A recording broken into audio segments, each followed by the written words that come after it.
Arti i kalorimit me kuaj, një udhëtim mes njeriut, natyrës dhe shpirtit. Fillimi i lidhjes së shenjtë, që nga kimi i qytetërimit, njeriu ka ecur për krah një miku të veçantë, kalit, jo thjesht si mjet udhëtimi, jo vetëm si forcë, punë apo armë lufte, por si bashkëpunëtar i historisë njerëzore. Arti i kalorimit me kuaj nuk është vetëm teknik, është gjuhë pa fjalë, është besim, është harmoni mes dy qenieve të gjalla. Kur njeriu hipem mbi kal për herë të parë, ai nuk sundon, ai mëson ritmin, frymen, frikën dhe guximin. Kali ndjen çdo emocion, frikën, qetësinë, vendosmërinë. Në këtë marrëdhënie, zemra flet më fort se urdhri. Në kultura të ndryshme, kali ka qenë simbol i lirisë, fisnikërisë, i besnikërisë, i fuqisë së kontrolluar.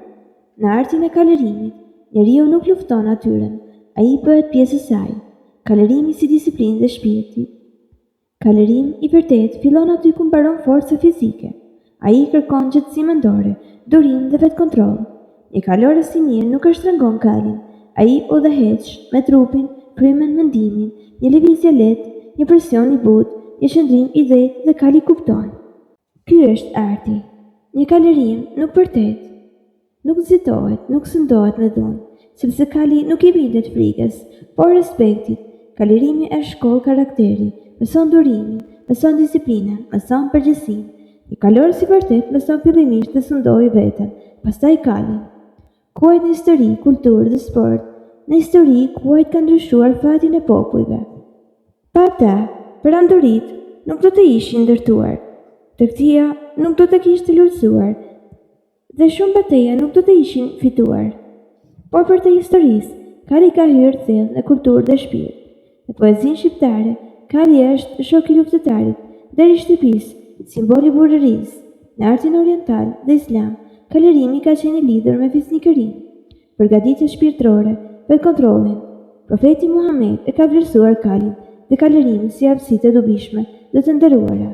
Kalorimi nuk është vetëm sport, është trashëgimi, është identitet, është kujtesë kolektive. Kalorimi sot, kthim tek qetësia.